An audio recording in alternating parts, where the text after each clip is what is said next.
ဒီဗီဒီယိုထဲမှာတော့အရက်မော်ရင်ချရတဲ့ကွန်ဘိုဖြစ်တဲ့ Dragon Breath နဲ့ Dragon Power ဆိုတဲ့ Mystic Skill နှစ်ခုအကြောင်းကိုရှင်းပြပေးသွားမှာပါ။တိုင်းခွက်တွေကြောင့်ရင်မပြောခင်တိုင်းခွက်တွေကိုဘယ်ရမလဲဆိုတာလေးပါထည့်ပြောပြလိုက်ပါမယ်။ပထမဆုံးခုက Dragon Breath ဒီကောင်က Gaifan မျိုးရဲ့ South East ဘက်ကိုသွားမယ်။ပြီးသွားရင်ကျွန်တော်တော့ပြပေးမယ်ပေါ့နော်။ဒီမှာကျွန်တော်တော့အတိုင်းလိုက်ပြီးတော့ဒီအစောအုံတွေဟာဒီ9 model ဝေးရကောင်းတဲ့စကားပြောလိုက်။အဲဆိုရင်ဒီကောင်ကစာအုပ်တော့တောင်းလိုက်မယ်အဲ့စာအုပ်ကိုကျွန်တော်ကတွားယူပေးရမယ်ဘာမှတွားယူရမလဲဆိုတော့ကျွန်တော်တွားပြတဲ့အတိုင်းပဲတွားလိုက်ပါတော့โอเคဒီနေရာမှာ9 model ဝေးရတယောက်ရှိလိမ့်မယ်ဒီမှာတော့ကျွန်တော်ဒီမှာကျွန်တော်ယူပြီးသွားပြီဆိုတော့မရှိတော့တာလည်းဖြစ်နိုင်တယ်အဲ့ကောင်စီကနေကျွန်တော်ဒီ Mystic Skill နဲ့စာအုပ်ကိုခိုးမယ်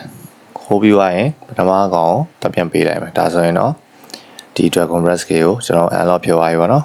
ဒုတိယတစ်ခုကDragon Power ဒီကောင်ကတော့နာမည်တိုင်းပဲအရမှုသမားတိုင်းဆိုတော့အရက်တောင်းမှာပါဟုတ်ပါတယ်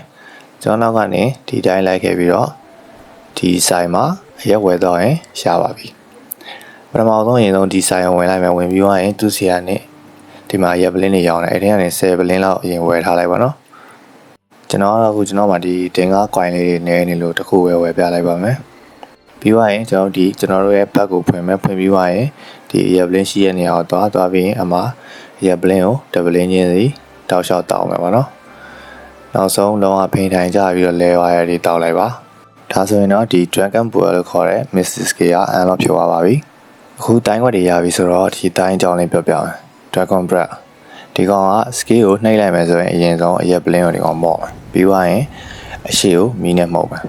ဒီမီးမှုတ်တဲ့အခါမှာပထမဆုံး initial damage နှစ်ခါထိမယ်ပြီးသွားရင်မီးမှုတ်ခံရတဲ့ target က8စက္ကန့်ကြာတဲ့အထိမီးဆွဲနေမယ်အဲ့လိုမီးဆွဲနေရင်သူက 0.5 စက္ကန့်တခါ damage တက်ထိမယ်အားလုံးပေါင်း stack က10ခါထိရမယ်ဒီ skill ကိုသုံးနေတဲ့အချိန်မှာကိုယ်ကိုလာထိရဲ့ damage တွေကိုလည်း percentage လိုက်လျှော့ချပေးပါတယ်ဒီမှာတစ်တစ်ခုပေးချင်တာကကျွန်တော်တို့မီးမှုတ်ပြီးရတဲ့ deflect button ကိုနှိပ်ပြီးတော့ကျွန်တော် animation ကို cancel လုပ်ရပါတယ်နောက် skill တစ်ခုက Dragon Power အရင်မူမှာတိုင်းပါတော့ဒီကောင်ကလည်း skill နှိပ်လိုက်ရင်အရင်ဆုံးအရက်ကိုအရင်မော့မယ်ပြီးသွားရင်